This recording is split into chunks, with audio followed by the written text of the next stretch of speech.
जाए।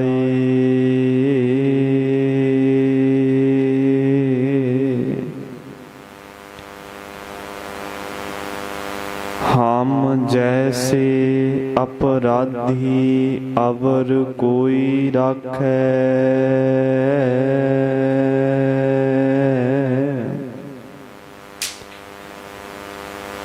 जैसे हम सतगुर राख लिए छड़ाए।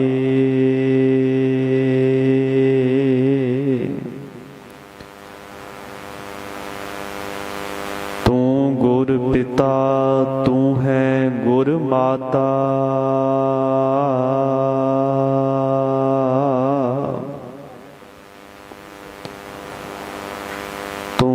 गुर बंदप मेरा सखा सखाए।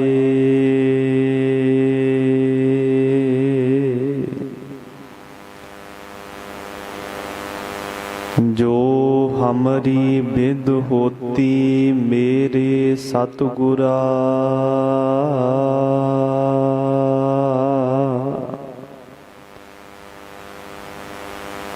साबिद तुम हर जानहो आपे।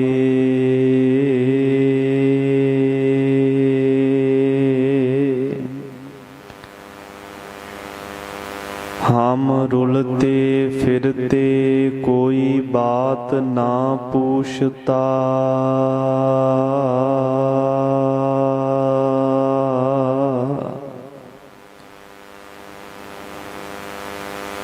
गुर सतगुर संग कीरे हम थापे।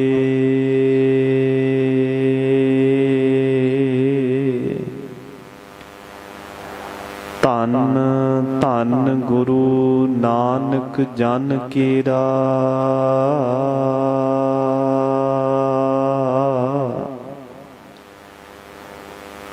जित मिलिए चूके सब सोग संतापे।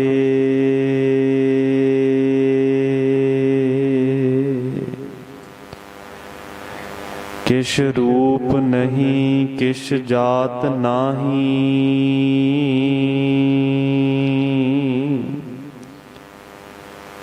किश ढंग ना मेरा।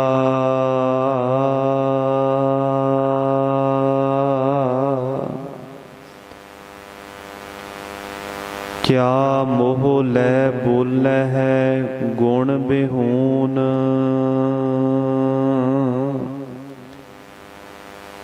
नाम जपया ना तेरा।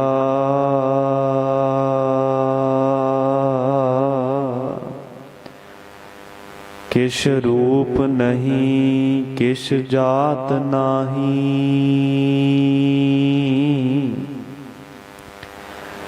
किश ढंग ना मेरा।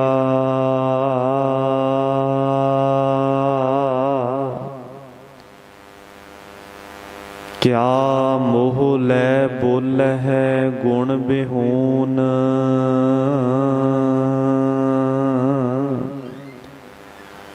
नाम जपया ना तेरा।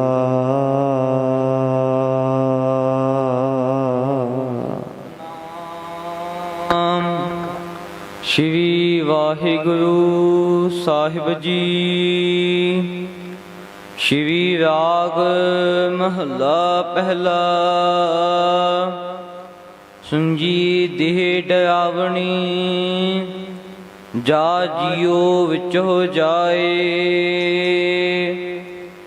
भाए बलंदड़ी विजवी, धुओ नानक स्यो काए। पंचे ने दुख भरे, बिन से दूजै पाए। संजी देह डरावनी, जा जियो विच हो जाए।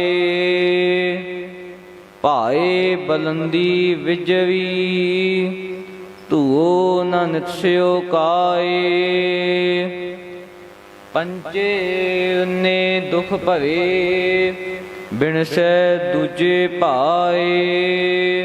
ਵਾਹਿਗੁਰੂ ਜੀ ਕਾ ਖਾਲਸਾ ਵਾਹਿਗੁਰੂ ਜੀ ਕੀ ਫਤਿਹ। ਪਰਮ ਸਤਿਕਾਰਯੋਗ ਦੀਨਾ ਬੰਧੂ ਭਗਤ ਵਸ਼ਲ ਕਰੁਣਾ ਨਿਦਾਨ ਅੰਤਰਜਾਮੀ ਸਤਿਗੁਰੂ ਗਰੀਬ ਨਿਵਾਜ ਕਰੋੜਾਂ ਖੰਡਾਂ ਬ੍ਰਹਿਮੰਡਾਂ ਦੇ ਮਾਲਕ ਧੰਨ ਧੰਨ ਸ੍ਰੀ ਗੁਰੂ ਗ੍ਰੰਥ ਸਾਹਿਬ ਜੀ ਦੀ ਅਪਾਰ ਕਿਰਪਾ ਸਦਕਾ ਅੰਮ੍ਰਿਤ ਵੇਲੇ ਦੇ ਸੁੰਦਰ ਦੀਵਾਨ ਸਜੇ ਹਨ। ਸਜੇ ਹੋਏ ਦੀਵਾਨਾਂ ਅੰਦਰ ਸਤਿਗੁਰੂ ਸ੍ਰੀ ਗੁਰੂ ਗ੍ਰੰਥ ਸਾਹਿਬ ਮਹਾਰਾਜ ਜੀ ਦੇ ਪ੍ਰਕਾਸ਼ਮਾਨ ਉਪਰੰਤ ਪੰਜ ਬਾਣੀਆਂ ਦੇ ਨਿਤਨੇਮ ਸ੍ਰੀ ਸੁਖਮਨੀ ਸਾਹਿਬ ਦੇ ਪਾਠ ਅਤੇ ਆਸਾ ਦੀ ਵਾਰ ਦਾ ਰਸ ਭਿੰਨਾ ਸ਼ਬਦ ਕੀਰਤਨ ਹੋਇਆ ਹੈ। ਆਓ ਮਨ ਚਿਤ ਬਿਰਤੀਆਂ ਇਕਾਗਰ ਕਰਕੇ ਨਿਤਾ ਪ੍ਰਤੀ ਦੀ ਮਰਿਆਦਾ ਅਨੁਸਾਰ ਪਾਵਨ ਗੁਰਬਾਣੀ ਦੀ ਲੜੀਵਾਰ ਕਥਾ ਵਿਚਾਰ ਨਾਲ ਜੁੜੀਏ ਜੀ। ਅੱਜ ਦੇ ਪਾਵਨ ਸ਼ਬਦ ਵਿੱਚ ਹਜੂਰ ਬਖਸ਼ਿਸ਼ ਕਰਦੇ ਹਨ ਕਿ ਹੇ ਜੀਵ, ਜਦੋਂ ਇਸ ਸਰੀਰ ਦੇ ਵਿੱਚੋਂ ਜੋਤ ਨਿਕਲ ਜਾਵੇਗੀ ਤੇ ਇਹ ਸਰੀਰ ਵੀ ਇੰਨਾ ਡਰਾਉਣਾ ਬਣ ਜਾਵੇਗਾ ਜਿਵੇਂ ਕੋਈ ਸੁੰਨਾ ਘਰ ਪਿਆ ਹੋਵੇ। ਦਰਅਸਲ ਸਾਹਿਬ ਸ੍ਰੀ ਗੁਰੂ ਨਾਨਕ ਦੇਵ ਜੀ ਮਹਾਰਾਜ ਨੇ ਇੱਕ ਐਸੇ ਵਿਅਕਤੀ ਦੀ ਲਾਸ਼ ਨੂੰ ਵੇਖਿਆ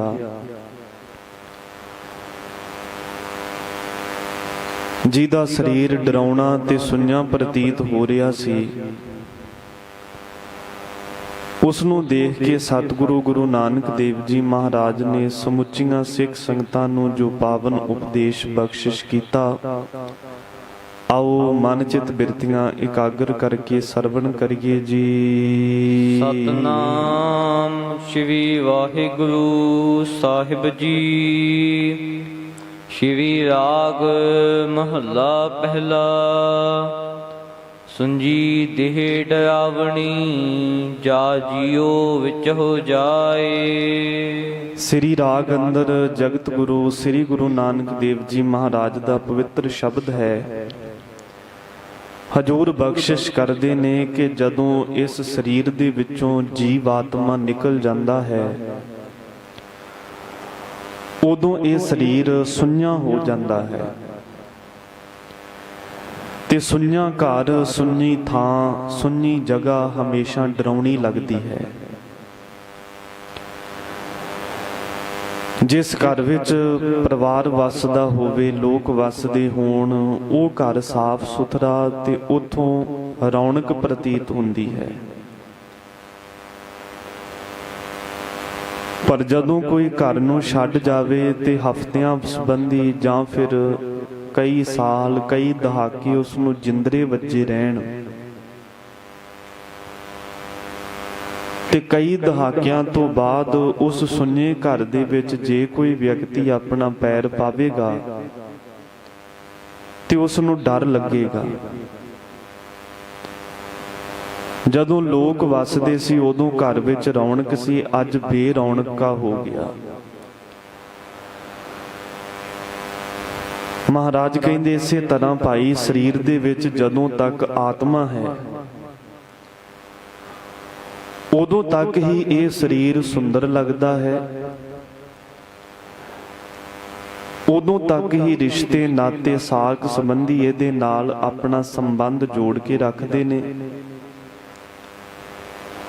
ਜਦੋਂ ਸਰੀਰ ਵਿੱਚੋਂ ਜੀਵ ਆਤਮਾ ਨਿਕਲ ਜਾਵੇ ਉਦੋਂ ਤਾਂ ਇਹ ਸਰੀਰ ਡਰਾਉਣਾ ਹੋ ਜਾਂਦਾ ਹੈ। ਇੱਥੋਂ ਤੱਕ ਕਿ ਘਰ ਕੀ ਨਾਰ ਬਹੁਤ ਹਿਤ ਜਾਸਿਓ, ਸਦਾ ਰਹਿਤ ਸੰਗ ਲਾਗੀ, ਜਬ ਹੀ ਹੰਸ ਤਜੀ ਇਹ ਕਾਇਆ, ਪ੍ਰੇਤ ਪ੍ਰੇਤ ਕਰ ਭਾਗੀ। ਜੀਵਨ ਦੇ ਵਿੱਚ ਸਭ ਤੋਂ ਨੇੜੇ ਘਰ ਵਾਲੀ ਹੈ, ਪਤਨੀ ਹੈ। ਹਰ ਦੁੱਖ ਸੁੱਖ ਦੇ ਵਿੱਚ, ਹਰ ਖੁਸ਼ੀ ਗਮੀ ਦੇ ਵਿੱਚ ਉਹ ਬਰਾਬਰ ਤੇ ਨਾਲ ਖੜੀ ਹੈ।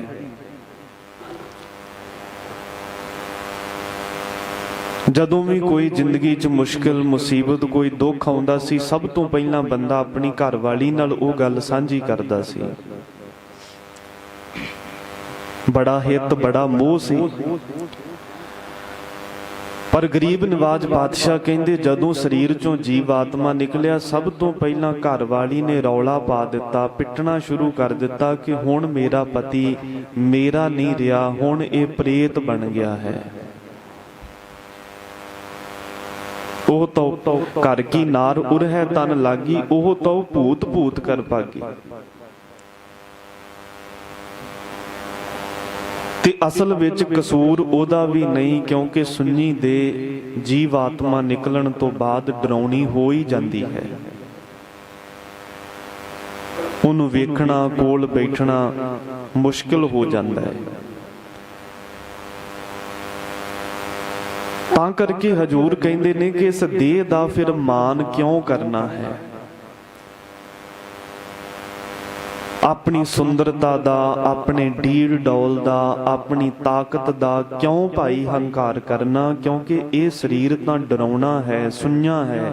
ਜੇ ਆਤਮਾ ਵਿੱਚੋਂ ਪਾਸੇ ਕਰ ਦਈਏ ਤੇ ਇਹ ਸਰੀਰ ਬਿਲਕੁਲ ਜ਼ੀਰੋ ਹੈ।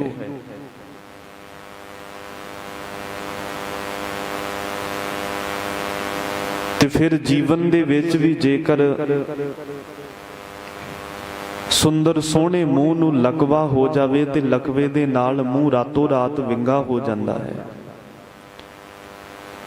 ਖੁਦਾ ਨਾ ਖਾਸਤਾ ਕਈਆਂ ਨੂੰ ਅਧਰੰਗ ਹੋ ਜਾਂਦਾ, ਇੱਕ ਪਾਸਾ ਹੀ ਮਾਰਿਆ ਜਾਂਦਾ ਹੈ। ਹੁਣ ਸਰੀਰ ਤੇ ਬੜਾ ਸੁੰਦਰ ਸੀ, ਬੜਾ ਰਿਸ਼ਟ ਪੁਸ਼ਟ ਤੇ ਤੰਦਰੁਸਤ ਸੀ, ਪਰ ਅਧਰੰਗ ਦਾ ਇੱਕ ਦੌਰਾ ਪਿਆ, ਇੱਕ ਪਾਸਾ ਮਾਰਿਆ ਗਿਆ ਤੇ ਜਿਹੜਾ ਸਰੀਰ ਸੁੰਦਰ ਸੀ ਉਹੀ ਭੱਦਾ ਹੋ ਗਿਆ, ਲਕਵੇ ਨਾਲ ਮੂੰਹ ਵਿੰਗਾ ਹੋ ਗਿਆ। ਜਿਹੜਾ ਕੱਲ ਤੱਕ ਚਿਹਰਾ ਬੜਾ ਦਗਦਗ ਕਰਦਾ ਸੀ, ਅੱਜ ਵਿੰਗਾ ਹੋਣ ਕਰਕੇ ਉਹਦੀ ਸੋਭਾ ਪ੍ਰਭਾ ਸਾਰੀ ਫਿੱਕੀ ਪੈ ਗਈ। ਇਹ ਤਾਂ ਜੀਵਨ ਦੀ ਗੱਲ ਹੈ ਕਿ ਕੋਈ ਰੋਗ, ਕੋਈ ਬਿਮਾਰੀ ਆ ਜਾਵੇ, ਉਹਦੇ ਨਾਲ ਸਿਹਤ, ਉਹਦੇ ਨਾਲ ਚਿਹਰਾ ਕਈ ਵਾਰ ਭੱਦਾ ਜਿਹਾ ਹੋ ਜਾਂਦਾ। ਪਰ ਮਹਾਰਾਜ ਕਹਿੰਦੇ ਜਦੋਂ ਸਰੀਰ ਵਿੱਚੋਂ ਜੀਵ ਆਤਮਾ ਹੀ ਨਿਕਲ ਜਾਂਦਾ ਹੈ, ਉਦੋਂ ਤਾਂ ਭਾਈ ਇਹ ਸਰੀਰ ਸੁੰਨਾ ਹੋ ਜਾਂਦਾ। ਸੁੰਨਾ ਭਾਵ ਖਾਲੀ, ਤੇ ਖਾਲੀ ਜਗ੍ਹਾ, ਖਾਲੀ ਘਰ, ਖਾਲੀ ਥਾਵਾਂ ਡਰਾਉਣੀਆਂ ਥਾਵਾਂ ਹੁੰਦੀਆਂ ਨੇ। ਜੰਗਲ ਵਿੱਚ ਜਾਣ ਤੋਂ ਬੰਦਾ ਕਿਉਂ ਡਰਦਾ ਹੈ? ਕਿਉਂਕਿ ਜੰਗਲ ਸੁੰਨਾ ਹੈ। ਭਾਵੇਂ ਇਹਦੇ ਕੋਲ ਜੰਗਲੀ ਜਾਨਵਰਾਂ ਤੋਂ ਬਚਣ ਵਾਸਤੇ ਸਾਰੇ ਯਤਨ ਤੇ ਸਾਰੇ ਬੰਦੋਬਸਤ ਹੋਣ, ਪਰ ਫਿਰ ਵੀ ਜੰਗਲ ਦੀਆਂ ਥਾਵਾਂ ਤੇ ਜਾਣ ਤੋਂ ਬੰਦੇ ਨੂੰ ਡਰ ਲੱਗਦਾ, ਕਿਉਂਕਿ ਸੁੰਨੀਆਂ ਤੇ ਖਾਲੀਆਂ ਥਾਵਾਂ ਤੋਂ ਮਨੁੱਖ ਡਰਦਾ ਹੈ। ਗਰੀਬ ਨਵਾਜ ਕਹਿੰਦੇ ਇਹ ਦੇਹ ਵੀ ਭਾਈ ਇਸੇ ਤਰ੍ਹਾਂ ਡਰਾਉਣੀ ਹੈ। ਮਤਾ ਇਹਦਾ ਮਾਨ ਕਰ, ਕਾਹੇ ਭਈਆ ਫਿਰ ਤੋਂ ਫੂਲਿਆ ਫੂਲਿਆ, ਜਬ ਦਾ ਸਮਾਸ ਉਰਦ ਮੁਖ ਰਹਿਤਾ, ਸੋ ਦਿਨ ਕੈਸੇ ਭੂਲਿਆ। ਜਦੋਂ ਮਾਤਾ ਦੇ ਗਰਭ ਵਿੱਚ 10 ਮਹੀਨੇ ਪੁੱਠਾ ਲਟਕਿਆ ਰਿਹਾ ਸੀ, ਅੱਜ ਉਹ ਦਿਨ ਤੈਨੂੰ ਕਿਉਂ ਭੁੱਲ ਗਏ?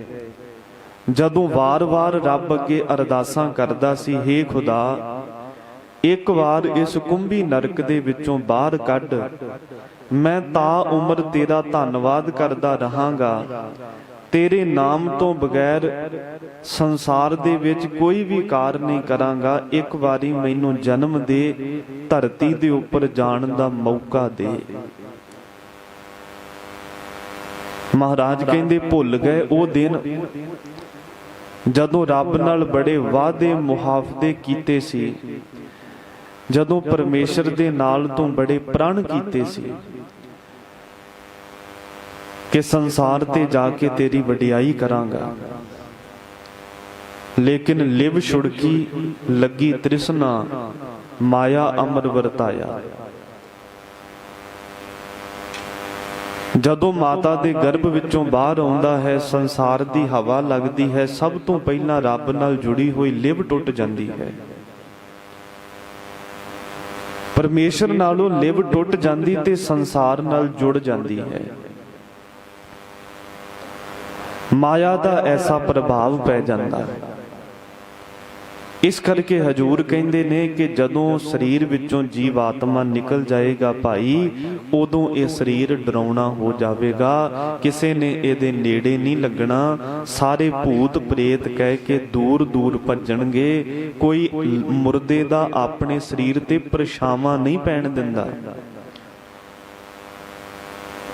ਫਿਰ ਜਿਨ੍ਹਾਂ ਥਾਵਾਂ ਤੇ ਮੁਰਦਿਆਂ ਨੂੰ ਦਫਨਾਇਆ ਜਾਂਦਾ ਹੈ, ਉਸ ਕਬਰਸਤਾਨ ਦੇ ਕੋਲੋਂ ਡਰਦਿਆਂ ਕੋਈ ਲੰਘਦਾ ਨਹੀਂ।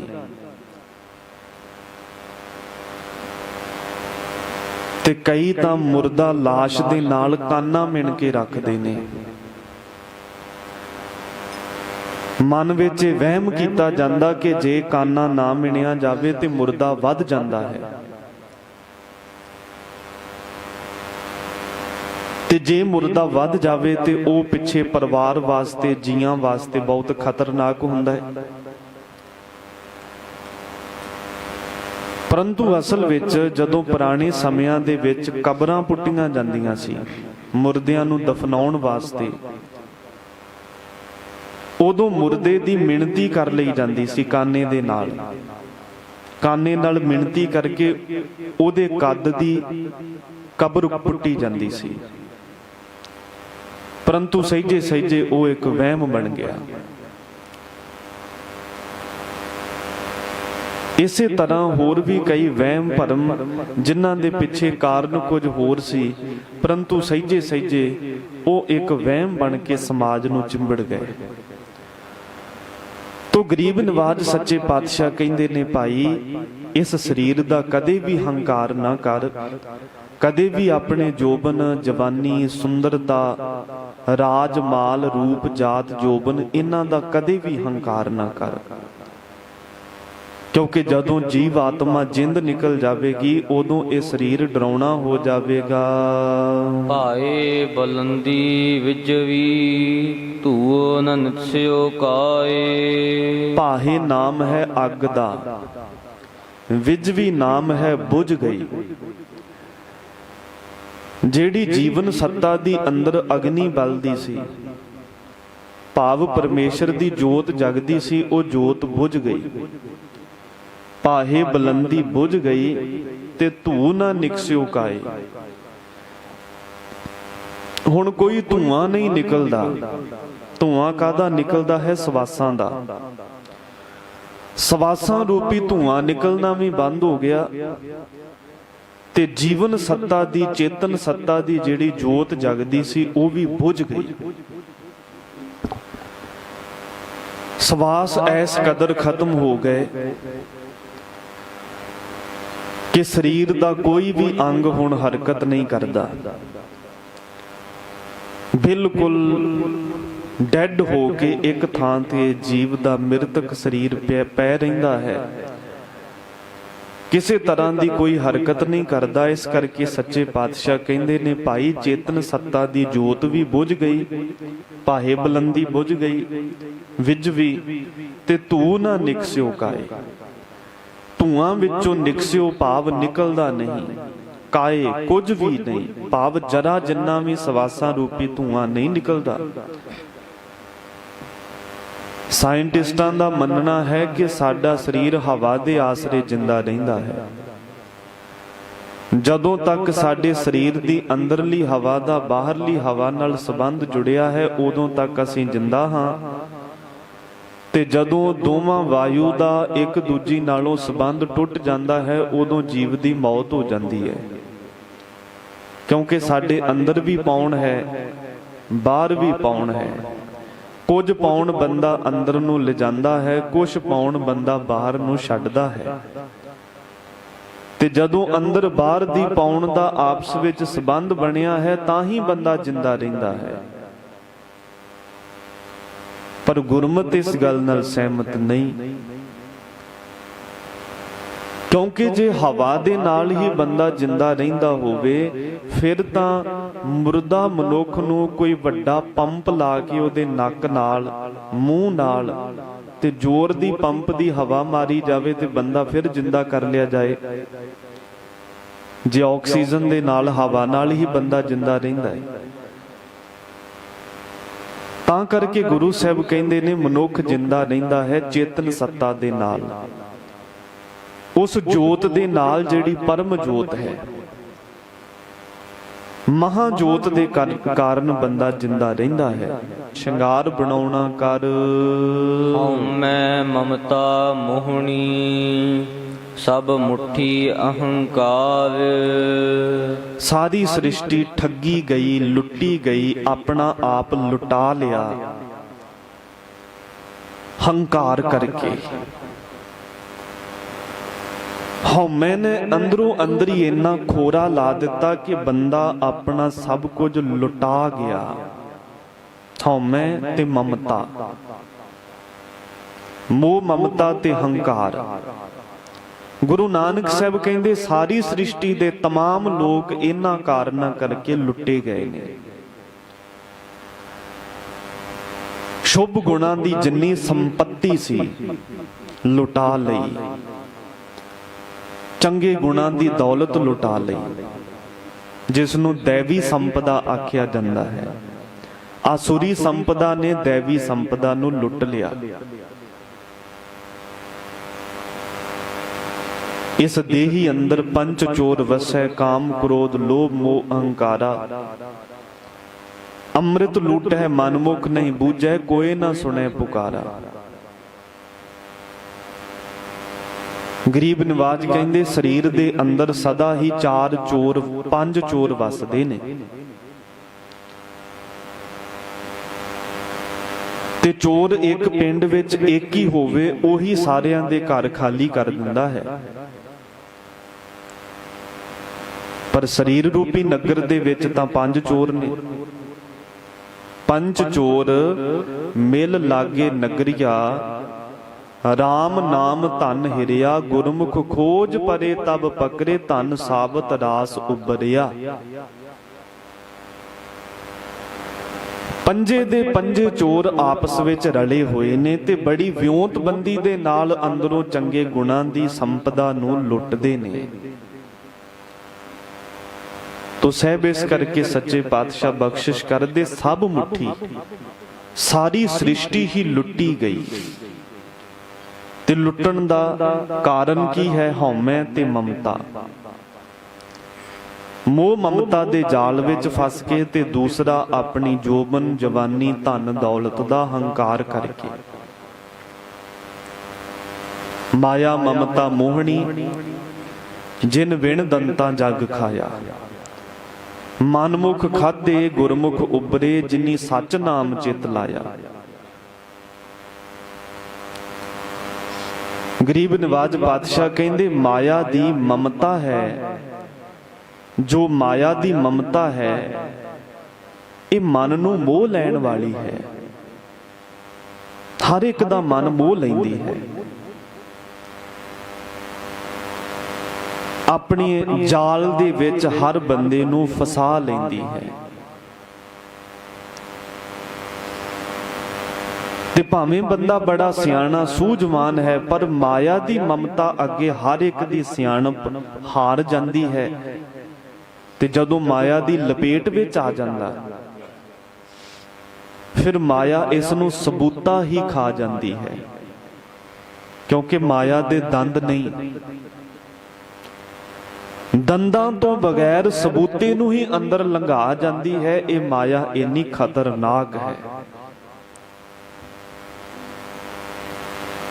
ਜਿਵੇਂ ਅਜਗਰ ਸੱਪ ਹੈ, ਮਾਨੋ ਕਿ ਇਹ ਮਾਇਆ ਵੀ ਅਜਗਰ ਸੱਪ ਹੈ। ਮਾਇਆ ਭੁਯੰਗਮ ਸਰਪ ਹੈ, ਜਗ ਘੇਰਿਆ ਬਿਖ ਮਾਏ। ਬਿਖ ਕਾ ਮਾਰਨ ਹਰ ਨਾਮ ਹੈ, ਗੁਰ ਗਰੜ ਸ਼ਬਦ ਮੁਖ ਪਾਏ। ਕੁੰਡਲੀਆ ਸੱਪ ਹੈ ਜੋ ਹਰ ਜੀਵ ਨੂੰ ਸਬੂਤਿਆਂ ਹੀ ਅੰਦਰ ਲੰਘਾ ਜਾਂਦਾ। ਪਰ ਹਜੂਰ ਕਹਿੰਦੇ ਘਬਰਾਉਣ ਦੀ ਲੋੜ ਨਹੀਂ। ਜੇ ਤੁਸੀਂ ਗੁਰਮੁਖ ਬਣ ਜਾਓਗੇ, ਫਿਰ ਮਾਇਆ ਦਾ ਤੁਹਾਡੇ ਤੇ ਜ਼ੋਰ ਨਹੀਂ ਚੱਲੇਗਾ। ਕਿਉਂਕਿ ਅੱਜ ਤੱਕ ਅਸੀਂ ਦੁਨੀਆ ਅੰਦਰ ਵੇਖਿਆ ਹੈ, ਮਾਇਆ ਨੇ ਮਨਮੁਖਾਂ ਨੂੰ ਖਾਧਾ ਹੈ। ਗੁਰਮੁਖ ਮਾਇਆ ਵਿੱਚ ਰਹਿੰਦਿਆਂ ਵੀ ਨਿਰਲੇਪ ਹੀ ਰਹੇ। ਧਨ ਦੌਲਤ ਬਥੇਰਾ ਚੜਾਵਾ ਸੰਗਤਾਂ ਨੇ ਚੜਾਇਆ, ਬੜੀ ਮਾਇਆ ਭੇਟ ਕੀਤੀ, ਅਰਦਾਸਾਂ ਕਰਵਾਈਆਂ, ਧਨ ਦੇ ਅੰਬਾਰ ਲੱਗੇ ਰਹੇ, ਪਰ ਗੁਰਮੁਖ ਫਿਰ ਵੀ ਉਸ ਧਨ ਤੋਂ ਨਿਰਲੇਪ ਰਹੇ। ਮਾਇਆ ਤੇ ਸੇਵਾ ਵਿੱਚ ਲੱਗੀ ਰਹੀ, ਪਰ ਉਹ ਮਾਇਆ ਦੀ ਸੇਵਾ ਵਿੱਚ ਨਾ ਲੱਗੇ। ਭਾਵ ਕਿ ਮਾਇਆ ਦੀ ਮਮਤਾ ਉਹਨਾਂ ਗੁਰਮੁਖਾਂ ਦੇ ਉੱਪਰ ਪ੍ਰਭਾਵ ਨਹੀਂ ਪਾ ਸਕੀ। ਮਾਇਆ ਦੀ ਮਮਤਾ ਨੇ ਗੁਰਮੁਖਾਂ ਦੇ ਮਨ ਨੂੰ ਮੋਹਿਆ ਨਹੀਂ। ਪਰ ਮਾਇਆ ਦਾਸੀ ਬਣ ਕੇ ਸੇਵਾ ਜ਼ਰੂਰ ਕਰਦੀ ਰਹੀ। ਭਗਤ ਕਬੀਰ ਸਾਹਿਬ ਕਹਿੰਦੇ, ਮੇਰੀ ਮਾਇਆ ਦੇ ਨਾਲ ਇੱਕ ਵਾਰ ਵਾਰਤਾਲਾਪ ਹੋਈ ਤੇ ਉਹਨੇ ਦੱਸਿਆ ਕਿ ਮੇਰੇ ਲੋਕਾਂ ਨਾਲ ਦੋ ਰਿਸ਼ਤੇ ਨੇ ਤੇ ਦੋਵੇਂ ਰਿਸ਼ਤੇ ਹੀ ਬੜੇ ਗੂੜ੍ਹੇ ਨੇ। ਕਿਸੇ ਦੀ ਮੈਂ ਭੈਣ ਹਾਂ ਤੇ ਕਿਸੇ ਦੀ ਮੈਂ ਭਾਣਜੀ ਹਾਂ। ਇਹ ਦੋਵੇਂ ਰਿਸ਼ਤੇ ਮੇਰੇ ਦੁਨੀਆ ਦੇ ਲੋਕਾਂ ਨਾਲ ਨੇ। ਤੇ ਭੈਣ ਤੇ ਭਾਣਜੀ ਦਾ ਅਜਿਹਾ ਰਿਸ਼ਤਾ ਹੈ ਕਿ ਜਿੱਥੋਂ ਬੰਦਾ ਕੁਝ ਲੈਂਦਾ ਨਹੀਂ, ਦਿੰਦਾ ਹੀ ਹੈ। ਰਹਿਤਨਾਮਿਆਂ ਦਾ ਵੀ ਬਚਨ ਹੈ ਕਿ ਧੀ ਭੈਣ ਦੇ ਘਰ ਦਾ ਪੈਸਾ ਖਾਣ ਵਾਲਾ ਵਿਅਕਤੀ ਗੁਰੂ ਗੋਬਿੰਦ ਸਿੰਘ ਦੇ ਦਰ ਤੋਂ ਨਕਾਰਿਆ ਜਾਵੇਗਾ। ਦਰਗਾਹ ਵਿੱਚ ਉਸ ਨੂੰ ਧੱਕੇ ਪੈਣਗੇ, ਨਰਕਾਂ ਦੀ ਅੱਗ ਵਿੱਚ ਗੋਤੇ ਖਾਵੇਗਾ। ਤੋ ਗਰੀਬ ਨਵਾਜ ਸੱਚੇ ਪਾਤਸ਼ਾਹ ਕਹਿੰਦੇ ਨੇ ਕਿ ਮਾਇਆ ਦਾ ਦੁਨੀਆ ਦੇ ਲੋਕਾਂ ਨਾਲ ਇੱਕ ਭੈਣ ਦਾ ਰਿਸ਼ਤਾ ਹੈ, ਦੂਸਰਾ ਭਾਣਜੀ ਦਾ ਰਿਸ਼ਤਾ ਹੈ। ਭਾਵ ਕਿ ਮਾਇਆ ਨੇ ਆਖਿਆ ਕਿ ਮੈਂ ਦੁਨੀਆ ਨੂੰ ਦੇਂਦੀ ਕੁਝ ਨਹੀਂ, ਸਗੋਂ ਲੋਕਾਂ ਤੋਂ ਲੈਂਦੀ ਹਾਂ। ਕੀ ਲੈਂਦੀ ਹਾਂ? ਲੋਕਾਂ ਦਾ ਸਮਾਂ, ਕੀਮਤੀ ਸਵਾਸ, ਤਾਕਤ, ਆਪਣਾ ਬਲ ਖਰਚ ਕਰਕੇ, ਹੱਡ ਭੰਨਵੀਂ ਮਿਹਨਤ ਕਰਕੇ ਮੈਨੂੰ ਕਮਾਉਂਦੇ ਨੇ। ਮੈਂ ਬੰਦੇ ਨੂੰ ਕੁਝ ਦਿੰਦੀ ਨਹੀਂ। ਬੰਦੇ ਦੀ ਤਾਕਤ, ਬੰਦੇ ਦਾ ਸਮਾਂ, ਕੀਮਤੀ ਜ਼ਿੰਦਗੀ ਉਹਦੇ ਤੋਂ ਖੋਹ ਲੈਂਦੀ ਹਾਂ। ਕਿਉਂਕਿ ਤਾ ਉਮਰ ਮਾਇਆ ਦੇ ਪਿੱਛੇ ਦੌੜਨ ਵਾਲਾ ਬੰਦਾ ਜੇ ਬੁੱਢੇ ਹੋਣ ਤੱਕ ਮਾਇਆ ਇਕੱਤਰ ਕਰ ਵੀ ਲਵੇ ਤੇ ਜਦੋਂ ਮਾਇਆ ਇਕੱਠੀ ਕਰਕੇ ਮਨ ਵਿੱਚ ਬੜਾ ਖੁਸ਼ ਹੁੰਦਾ ਹੈ ਕਿ ਹੁਣ ਮੈਂ ਬੜਾ ਅਮੀਰ ਬਣ ਗਿਆ, ਮੈਂ ਬੜੀ ਮਾਇਆ ਇਕੱਠੀ ਕਰ ਲਈ, ਤੇ ਮਾਇਆ ਖਿੜਖੜਾ ਕੇ ਹੱਸਦੀ ਹੈ ਕਿ ਤੂੰ ਮੈਨੂੰ ਕੀ ਇਕੱਠਿਆਂ ਕੀਤਾ, ਹੁਣ ਕੁਝ ਦਿਨਾਂ ਦੇ ਵਿੱਚ ਹੀ ਤੇਰਾ ਅੰਤਲਾ ਸਮਾਂ ਆਉਣ ਵਾਲਾ ਹੈ, ਸਭ ਕੁਝ ਇੱਥੇ ਛੱਡ ਕੇ ਤੂੰ ਚਲਾ ਜਾਵੇਂਗਾ। ਕਿਉਂਕਿ ਸੰਸਾਰ ਤਾਂ ਕੂਚ ਦਾ ਦਰਵਾਜ਼ਾ ਹੈ। ਦਰ ਕੂਚ ਕੂਚਾ ਕਰ ਗਏ, ਅਵਰੇ ਪੇ ਚੱਲਣ ਹਾਰ। ਸਾਰੀ ਉਮਰ ਹੱਡ ਭੰਨਵੀਂ ਮਿਹਨਤ ਕਰਕੇ ਆਪਣਾ ਸਮਾਂ ਤੇ ਸਿਹਤ ਦੀ ਜਿਹੜੀ ਸਰੀਰ ਦੀ ਸ਼ਕਤੀ ਸੀ ਉਸ ਨੂੰ ਖਰਚ ਕੇ ਧਨ ਇਕੱਤਰ ਕੀਤਾ, ਪਰ ਬਜ਼ੁਰਗ ਹੋ ਗਿਆ।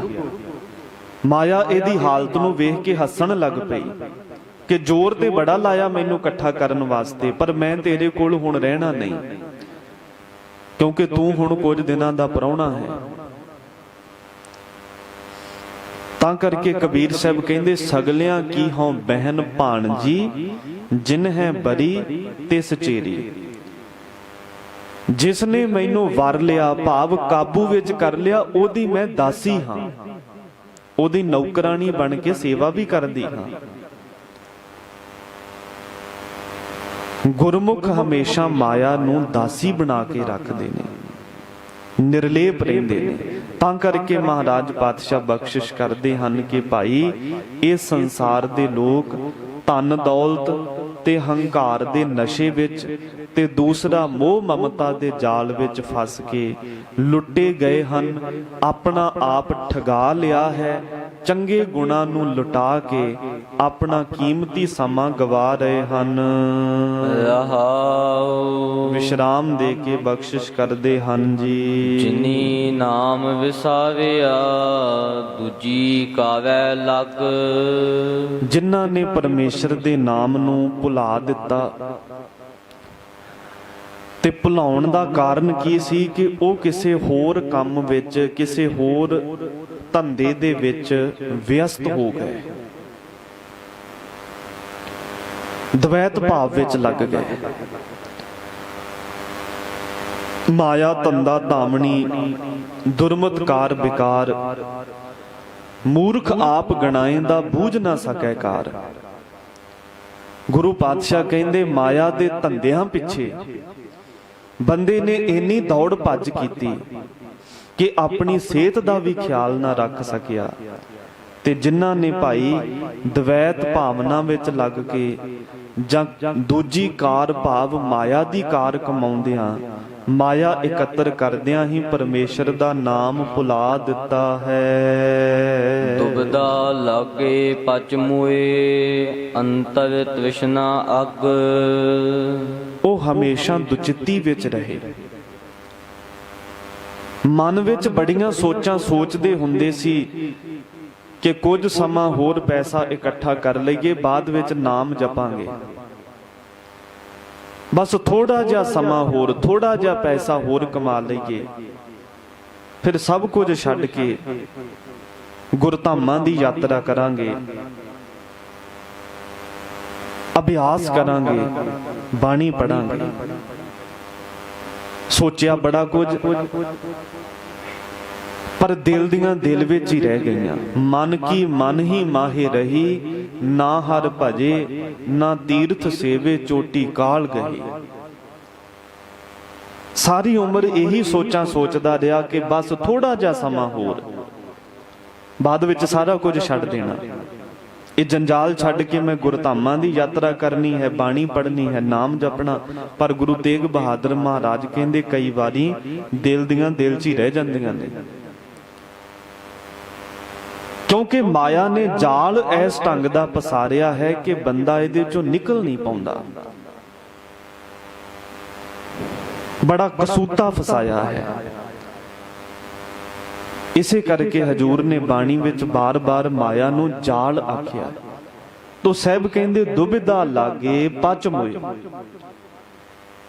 ਜਿਹੜੇ ਜੀਵ ਦੁਚਿੱਤੀ ਦੇ ਵਿੱਚ ਹਮੇਸ਼ਾ ਪਏ ਰਹੇ, ਦੁਚਿੱਤਾਪਣ ਅੰਦਰ ਰਿਹਾ ਕਿ ਸੰਸਾਰ ਨੂੰ ਖੁਸ਼ ਕਰਾਂ ਜਾਂ ਨਿਰੰਕਾਰ ਨੂੰ ਖੁਸ਼ ਕਰਾਂ, ਮਾਇਆ ਇਕੱਠੀ ਕਰਾਂ ਕਿ ਮਾਇਆ ਮੇਰੇ ਵਾਸਤੇ ਜ਼ਰੂਰੀ ਹੈ ਜਾਂ ਰੱਬ ਦਾ ਨਾਮ ਜਪਾਂ, ਦੁਚਿੱਤੀ ਹੈ। ਇਸੇ ਦੁਚਿੱਤੀ ਦੇ ਵਿੱਚ ਹੀ ਸਾਰਾ ਸਮਾਂ ਆਪਣਾ ਲੰਘਾ ਲਿਆ। ਅੰਤਰ ਤ੍ਰਿਸ਼ਨਾ ਅੱਗ, ਤੇ ਹਿਰਦੇ ਦੇ ਵਿੱਚ ਤ੍ਰਿਸ਼ਨਾ ਦੀ ਅੱਗ ਬੜੀ ਪ੍ਰਜਵਲਿਤ ਹੋ ਕੇ ਮੱਚਦੀ ਰਹੀ, ਲੱਟ ਲੱਟ ਮੱਚਦੀ ਰਹੀ ਤ੍ਰਿਸ਼ਨਾ ਦੀ ਅੱਗ, ਜਿਹੜੀ ਸਾਰਾ ਕੁਝ ਹੀ ਸਾੜ ਕੇ ਸਵਾਹ ਕਰ ਦਿੰਦੀ ਹੈ।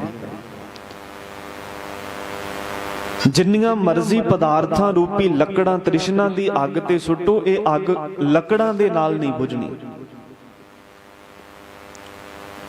ਅੱਗ ਤੇ ਪਾਣੀ ਪਾਇਆ ਜਾਵੇ ਫਿਰ ਤਾਂ ਸ਼ਾਂਤ ਹੋ ਸਕਦੀ ਹੈ, ਪਰੰਤੂ ਲੱਕੜਾਂ ਜਿੰਨੀਆਂ ਮਰਜ਼ੀ ਸੁੱਟੀ ਜਾਓ, ਅੱਗ ਸਾਰੀਆਂ ਨੂੰ ਸਾੜ ਕੇ ਸੁਆਹ ਕਰ ਦੇਵੇਗੀ। ਇਸ ਕਰਕੇ ਹਜੂਰ ਕਹਿੰਦੇ ਨੇ ਜੇ ਤ੍ਰਿਸ਼ਨਾ ਦੀ ਅੱਗ ਨੂੰ ਬੁਝਾਉਣਾ ਹੈ ਫਿਰ ਪਦਾਰਥਾਂ ਦੀਆਂ ਲੱਕੜਾਂ ਨਾ ਸੁੱਟ, ਇਹਦੇ ਤੇ ਨਾਮ ਦਾ ਜਲ ਛਿੜਕ। ਨਾਮ ਦਾ ਜਲ ਛਿੜਕਦਿਆਂ ਹੀ ਇਹ ਅੱਗ ਬੁਝ ਜਾਵੇਗੀ। ਗੁਰ ਰਾਖੇ ਸੇ ਉਬਰੇ, ਹੋਰ ਮੁਠੀ ਧੰਦਾ ਠੱਗ।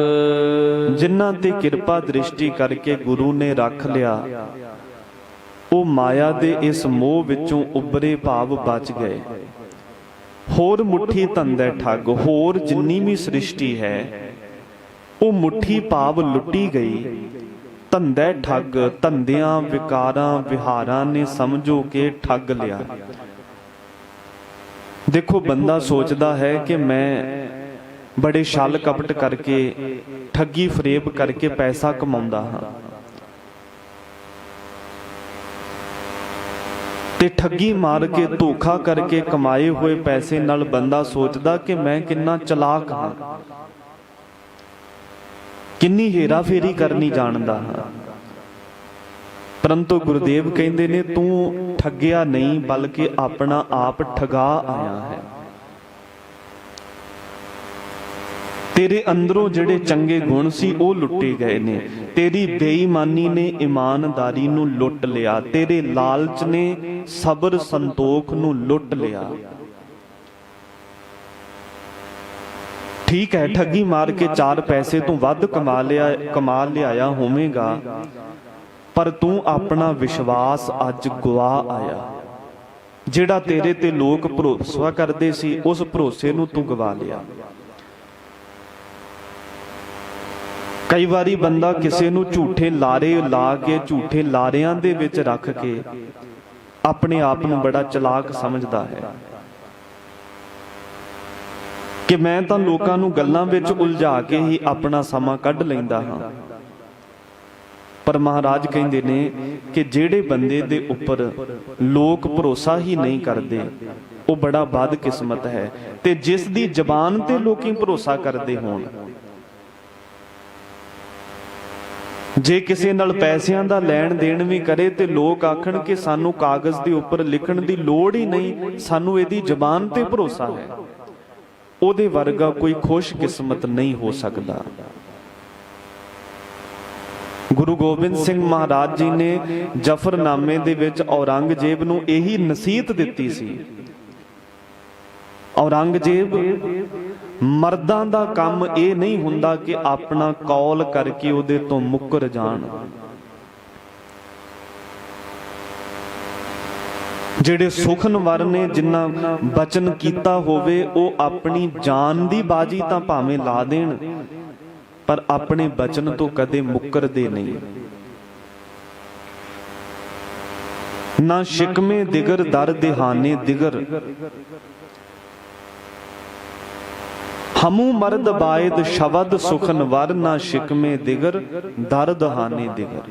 ਹਮੂ ਦਾ ਅਰਥ ਹੈ ਉਹੀ ਅਸਲੀ ਮਰਦ ਹੈ ਜਿਸ ਦੀ ਜ਼ਬਾਨ ਤੇ ਲੋਕ ਭਰੋਸਾ ਕਰਦੇ ਹੋਣ।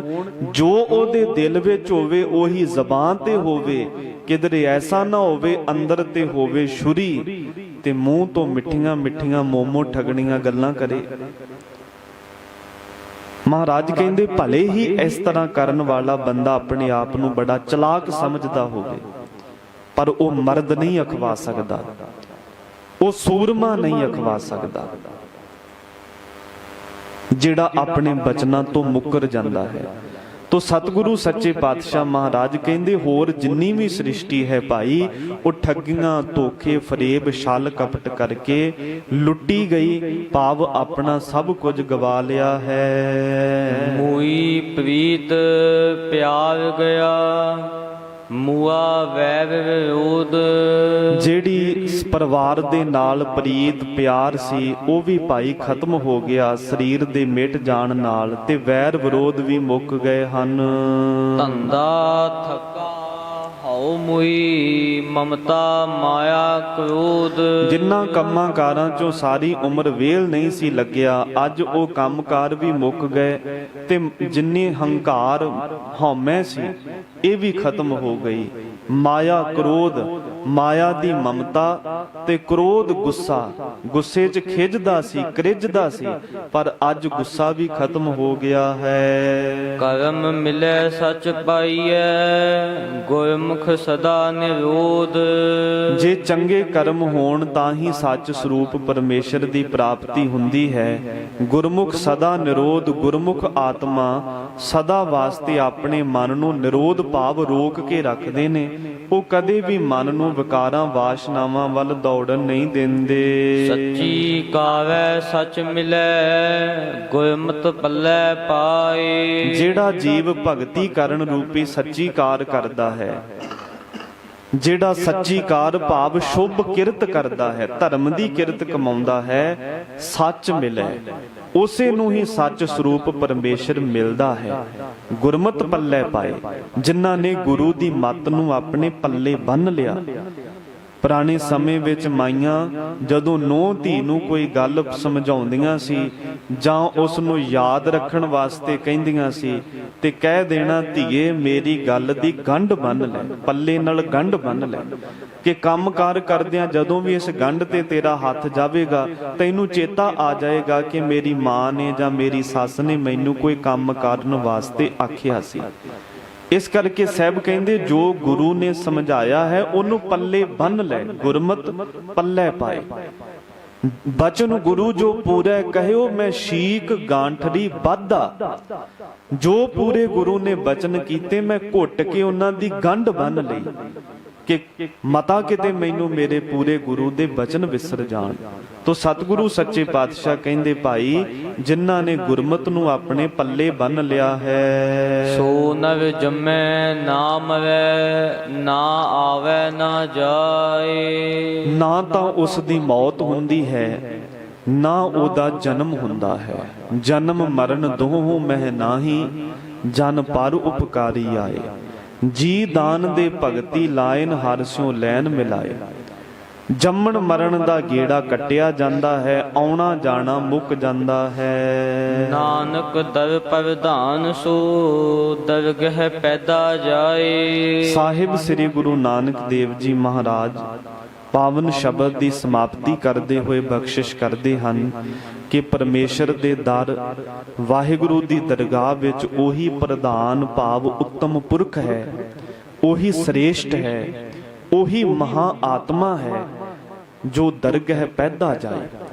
ਜਿਹੜਾ ਦਰਗਾਹ ਦੇ ਵਿੱਚ ਸਿਰੋਂ ਪਾਓ ਭਾਵ ਕੇ ਮਾਨ ਸਨਮਾਨ ਰੂਪੀ ਜਿਸ ਨੂੰ ਸਿਰੋਂ ਪਾਓ ਦਿੱਤਾ ਜਾਂਦਾ ਹੈ, ਅਥਵਾ ਜਿਹੜਾ ਭਗਤੀ ਰੂਪੀ ਸਰੂਪਾ ਸੰਸਾਰ ਤੋਂ ਲੈ ਕੇ ਦਰਗਾਹ ਵਿੱਚ ਜਾਂਦਾ ਹੈ, ਉਹਦੀ ਹੀ ਉੱਥੇ ਉਪਮਾ ਹੁੰਦੀ ਹੈ, ਉਹੀ ਜੀਵ ਉੱਥੇ ਉੱਤਮ ਹੈ।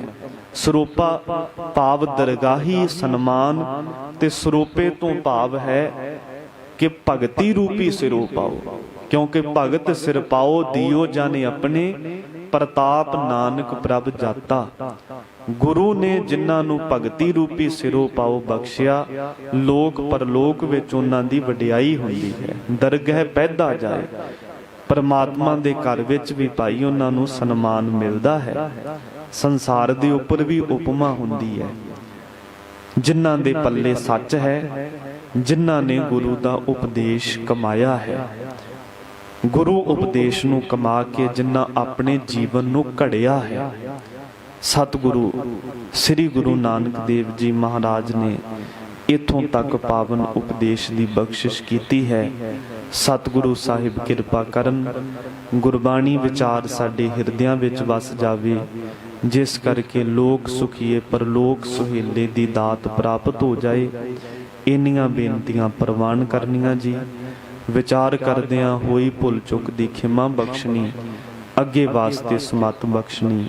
ਆਖਰੀ ਦੋ ਪੰਕਤੀਆਂ ਪੜ੍ਹ ਕੇ ਸਮਾਪਤੀ ਹੈ ਜੀ। ਸੱਚੀ ਕਾਵੈ ਸਚ ਮਿਲੈ ਗੁਰਮਤਿ ਪੱਲੇ ਪਾਏ। ਸੋ ਨਰ ਜੰਮੈ ਨਾ ਮਰੈ ਨਾ ਆਵੈ ਨਾ ਜਾਏ। ਨਾਨਕ ਦਰ ਪ੍ਰਧਾਨ ਸੋ ਦਰਗਹਿ ਪੈਦਾ ਜਾਏ। ਵਾਹਿਗੁਰੂ ਜੀ ਕਾ ਖਾਲਸਾ, ਵਾਹਿਗੁਰੂ ਜੀ ਕੀ ਫਤਿਹ।